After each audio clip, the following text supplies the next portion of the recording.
Hello dear students, आज हम आप लोग को बताने वाले हैं सीटेट के बारे में। सीटेट का आप लोग को पता होगा कि ऑफिशियल नोटिफिकेशन आउट हो गया है। देखिए बात, बहुत को तो ये पता नहीं कि सीटेट होता क्या है। ये जो है सो ये सेंट्रल गवर्नमेंट की तरफ से टीचर बनने के लिए भी एक एलिजिबिलिटी क्राइटेरिया होती है बाबू। अगर ये एग्जाम क्वालिफाई करते हैं तो आप जो है सो पीआरटी और टीजीटी के टीचर बन सकते हैं। समझ में आया? तो आज कंप्लीट जानेंगे इसके किसके बारे में, नोटिफिकेशन के बारे में। आखिर उस नोटिफिकेशन में क्या क्या चीज मेंशन किया हुआ है। तो ये बाबू जो है इंफॉर्मेशन बुलेटिन, ये आप लोग पढ़ सकते हैं। बाकी बात इसका जो निचोड़ है सो हम लोग नेक्स्ट पेपर में लिखे हैं कि क्या क्या बताया है इस इंफॉर्मेशन बुलेटिन में। लेकिन उसके बावजूद भी आप लोग पढ़ने के इच्छुक है तो ये जो इंफॉर्मेशन बुलेटिन है इसमें पढ़ सकते हैं आप लोग, है ना बाबू। चलिए जानते हैं। देखो बाबू, अप्लाई जो है सो हम लोग कब से कर सकते हैं ये एग्जाम जो है सो आप लोग को तो ये पता चल गया जो सीटेट है सो यदि आप टीजीटी और पीआरटी के टीचर बनना चाहते हैं तो आराम से आपको ये एग्जाम निकालना चाहिए। क्योंकि यदि ये एग्जाम निकला हुआ रहेगा, जैसे देखिए बाबू, मात्र जो है आप अगर टीजीटी या पीआरटी टीचर में जाइएगा तो प्रत्येक स्टेट में बाबू कम से कम 2 एग्जाम लेता ही है। या तो फिर वो कोई स्टेट जो है सो अपना एग्जाम लेगा या फिर आपको ये सीटेट वैलिड करेगा। तो एक निकाल कर रख दीजिए। और ये इसका सबसे अच्छा चीज है ना बाबू कि एक बार निकाल दीजिए, उसके बाद एकदम इत्मीनान कान में तेल लगा के सो जाइए। टीचर का एग्जाम आता है उस समय दे, कान में तेल लगा के सूतने का मतलब ये नहीं है कि पढ़ाई लिखाई सब छोड़ दिए, वो नहीं काम करना। मतलब ये ऐसा नहीं है कि आपका एक ही बार एलिजिबल होगा। कहने का मतलब है कि निकाल के ये लाइफ टाइम तक इसका वैलिडिटी जो है बाबू ये लाइफ टाइम तक है। इसके बारे में पहले जानते हैं कि क्या क्या है। सो देखिए बाबू, ये सीटेट का एग्जाम जो है सो आपको पता चल गया है कि आज इसका नोटिफिकेशन आउट हुआ है। और ये फॉर्म जो है फिलअप जो बाबू आज से भराना स्टार्ट हुआ। जैसे यहाँ लिखा हुआ है कि अप्लाई जो है ऑनलाइन आवेदन जो है सो आप 3/11/2023 से 23/11/2023 तक कर सकते हैं। जो ऑनलाइन आवेदन जो है बाबू सीटेट में आप लोग इस डेट से कर सकते हैं। और करेक्शन यदि आप ऑनलाइन किए हैं बाबू, अब मान लीजिए कोई तरह से त्रुटि आ गया तो आप उस चीज को करेक्ट भी कर सकते हैं। कब तक बाबू? 28 नवंबर से लेकर 2 दिसंबर तक कर सकते हैं, ये याद रखिएगा।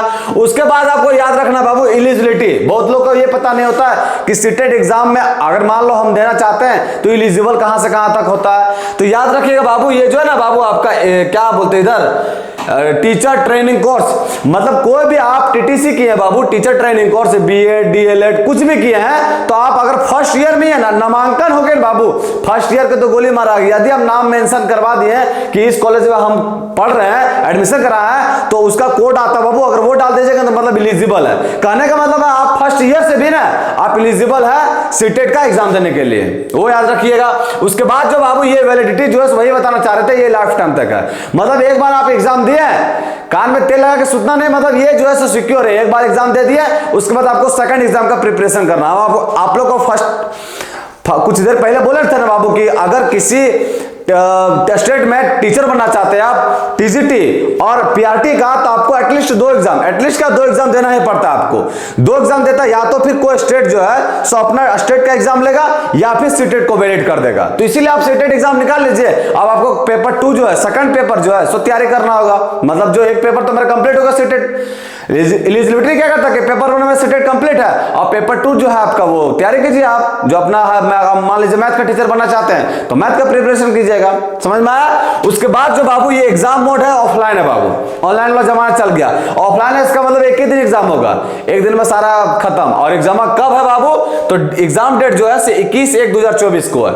इसका मतलब 21 जनवरी को है बाबू। और आप लोग को पता है कि अगर से अभी से डेट जोड़िएगा तो मैक्सिमम या मिनिमम जो कहिए 2 महीना समय बचा हुआ आपके पास। अब ये 2 महीना आप सोचिएगा पूरा एकदम बारीकी से पढ़ती है तो होगा नहीं बाबू। अभी बेस्ट ऑप्शन क्या है, हम इसीलिए हमेशा बोलते बाबू यदि आप टीचर के फील्ड में जा रहे हैं ना तो पेशेंस तो बहुत मांगता है, पहला चीज। और दूसरा चीज है ना कि आपका पढ़ाई कंटिन्यू रहना चाहिए। ऐसा नहीं कि एग्जाम आएगा उससे पढ़ेंगे ना, एग्जाम अभी तो आया कहाँ है, ये कभी भी नहीं होगा बाबू। एग्जाम नोटिफिकेशन आता है, 1-2 महीना में एग्जाम ले लेगा आपका। तो क्या अगर आप पहले से नहीं पढ़े हुए रहिएगा तो 1-2 महीना पढ़ के झंडा काट दीजिएगा, नहीं होगा बाबू इस तरह। समझ में आया? इसलिए आप पहले से ही पढ़ाई को कंटिन्यू रखिए।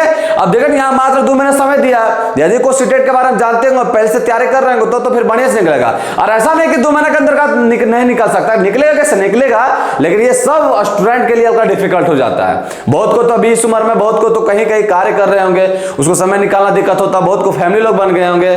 समझे बाबू? आप पहले से कुछ पढ़ रहे होंगे तो 2 महीने में क्या है, जो क्वेश्चन प्रीवियस ईयर का क्वेश्चन पेपर है उसको अगर सारा बना दिए बाबू तो बस वही सब तो आता है।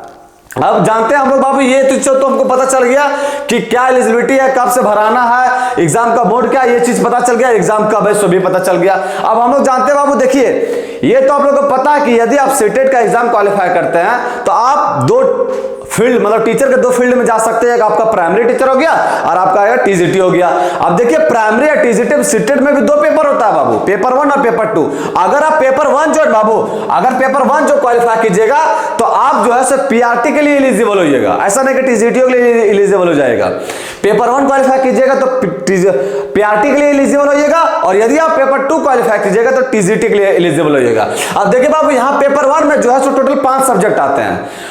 टोटल कितना सब्जेक्ट आते हैं? 5 सब्जेक्ट, जिसमें पहला सब्जेक्ट जो है बाबू वो है child development and pedology, child development and pedology. Second है बाबू मैथमेटिक्स, थर्ड जो है सो एनवायरमेंटल स्टडीज, और फोर्थ जो है सो लैंग्वेज 1, और फिफ्थ जो है सो लैंग्वेज 2। अब इसमें बहुत सारे कंफ्यूज होते हैं बच्चे, क्या कंफ्यूज होते हैं कि गुरुजी जो ये लैंग्वेज 1 है आप हिंदी काहे रखे, लैंग्वेज 2 में इंग्लिश हिंदी काहे रखे।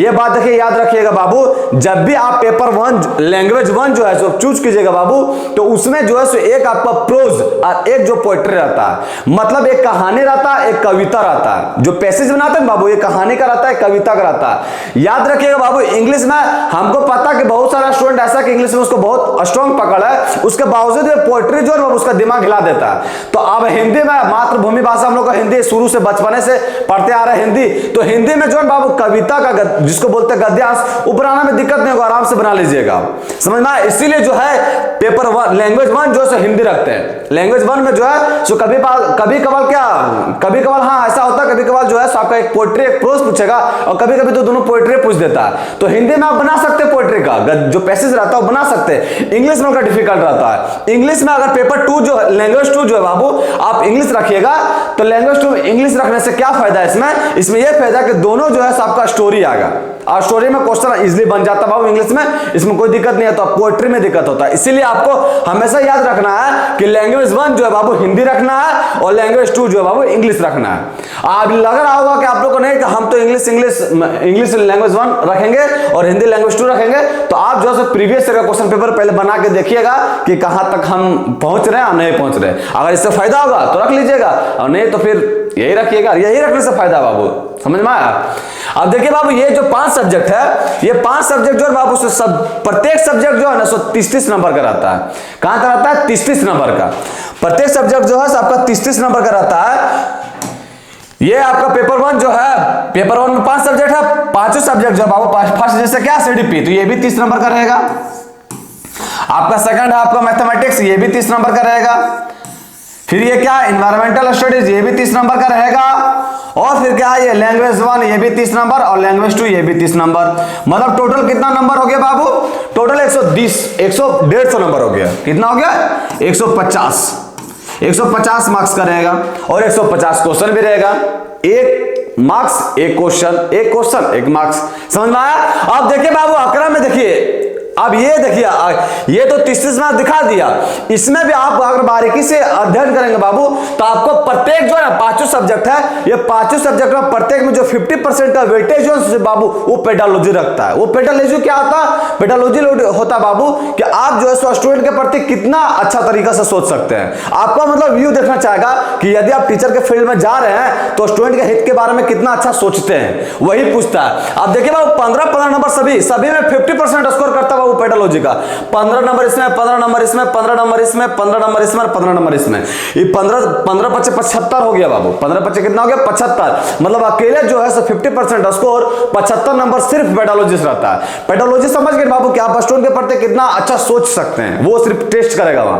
तो उसमें क्या आप जितना बढ़िया से सोच सकते हैं। अब ये जो है सो आप आराम से कर सकते हैं, कोई तकलीफ नहीं है। और इसका कट ऑफ जो है बाबू, ये अगर आप जनरल से हैं तो आपका 90 जाएगा, और अगर किसी कैटेगराइज से आता है तो उसमें आपको ओबीसी, BC1 और BC2 आता है, वो उसमें कितना जाएगा आपका 82। लेकिन आप कोशिश तो करना ये नहीं कि अगर 90 कट ऑफ दिया या 82 कट ऑफ दिया तो हमको 83 नंबर लाना। आप टारगेट लेके चलिए 120, 10 ऐसा करके बाबू 100 तक भी ये हमको एलिजिबिलिटी बताया है बाबू। ऐसा थोड़ी ना कि हम निकाल लेंगे तो हमको टीचर बना देगा, सो ऐसा नहीं है। ये एलिजिबल है बाबू, ये आपको निकाल देना है। उसके बाद खत्म करने। इसमें ज्यादा दिमाग हूं पैच नहीं लगाना, खाली बस। और याद रखेगा, निकालने का मतलब ये नहीं है कि खाली आप कैसे करके तीर खींच के 182 नंबर लेता है ना या 90 नंबर लेता है। बहुत बार ऐसा दिक्कत हो जाता है अल्लाह। जैसे आप कोई तीर तार लेता है 82 नंबर, अब दिल्ली में एग्जाम भरिएगा बाबू, तो वहां जनरल के रूप में कैटेगराइज होइएगा। अब जनरल में कितना बहुत 90, वहां चढ़ जाइएगा, समझना। अपना स्टेट में भरिएगा तो हो सकता हो जाएगा आपका, लेकिन अदर स्टेट में जाएगा तो छट जाएगा। तो इसीलिए आप 110 120 लेकर चलिए टारगेट, 100 भी आया कोई दिक्कत उससे नहीं है, लेकिन टारगेट ज्यादा लेके चलेंगे तब ना 5-10 नंबर कमा सकता है, समझ में आया। अब पढ़ना कैसे वो तो बतेवे करेंगे। और याद रखिएगा बाबू, ये सब जितना चीज जो बता रहे हैं ना मीरुल्लाह, ये तो आप ये पैटर्न में समझ लीजिए। उसके बाद आप जो क्वेश्चन है सो आप सबसे पहले क्या कीजिए कि प्रीवियस ईयर का क्वेश्चन पेपर पढ़िए, सबसे पहले वही करना आपको। तो ये पेपर 1 का समझ में आ गया बाबू। और पेपर 2 में क्या, ये पेपर 1 जो है आपको प्राइमरी के लिए एलिजिबल करेगा बाबू। किसके लिए? पीआरटी जिसको बोलते हैं बाबू, ये जो है सो पीआरटी के लिए। मतलब यदि आप किसी स्टेट में पीआरटी का टीचर बनना चाहते हैं तो आपको पेपर 1 क्वालिफाई करना होगा। लेकिन यदि आप किसी स्टेट में टीजीटी का टीचर बनना चाहते हैं बाबू, तो आपको कौन सा एग्जाम क्वालिफाई करना होगा? तो पेपर 2 बाबू। और पेपर 2 में जो है सो इसमें भी कितना सब्जेक्ट रहता है? 4 सब्जेक्ट रहता है। 4 सब्जेक्ट रहता है ना, ये भी 6वें सब्जेक्ट है। बढ़िया से देखिए, ये तो सीडीपी जो है बाबू ये 30 मार्क्स का हो गया। अब देखिए बाबू, ये जो है ना ये किसी का रहता है मैथमेटिक्स एंड साइंस, और किसी का रहता है social studies and social science. तो ये बाबू मैथ हो गया 30 नंबर का, 30 नंबर का साइंस, मतलब ये कितना नंबर का हो गया? ये 60 नंबर का हो गया बाबू। अब फिर ये आता है आपका लैंग्वेज 1 हिंदी रखना, तो ये भी आ गया 30 नंबर के। लैंग्वेज 2 इंग्लिश रखना, तो ये भी हो गया 30 नंबर के। ये भी देखिए बाबू 150 नंबर और 150 क्वेश्चन रहता है बाबू। एक क्वेश्चन 1 मार्क्स, समझ में आया? बस इसमें भी वही वेटेज है बाबू। और इसमें भी क्या है, 50% स्कोर जो है सबका पेडोलॉजी से आता है, ये याद रखिएगा। और आप लोग से रिक्वेस्ट है बाबू कि आप जितना भी अभी जो है सो अगबकाना नहीं, 2-4 दिन 5 दिन आपको सिर्फ प्रीवियस ईयर का क्वेश्चन पेपर देखना कि क्या मेरे से हो रहा है या नहीं हो रहा। उसके बाद जो है बाबू हम हो सकता है इस प्लेटफॉर्म पे प्रीवियस ईयर का क्वेश्चन पेपर भी सारा करवाएंगे बाबू सीटेट का। और अगर आप सीटेट का प्रीवियस ईयर अभी 2 महीना बचवे कर ले बाबू, अब 2 महीना में तो ऐसा तो है नहीं कि पूरा बढ़िया से बारीकी से पढ़ सके, तो प्रीवियस ईयर का क्वेश्चन पेपर का 2 महीना में पढ़ लीजिएगा बाबू, तो अच्छा से क्वालिफाई कर लीजिएगा, समझ गए। तो आज के लिए इतना बाबू, आज ये डिस्कस कर लिए, बता दिया आपको सीटेट के बारे में। तो ठीक है बाबू, आज के लिए इतना ही, फिर मिलते कल। जय हिंद बच्चों।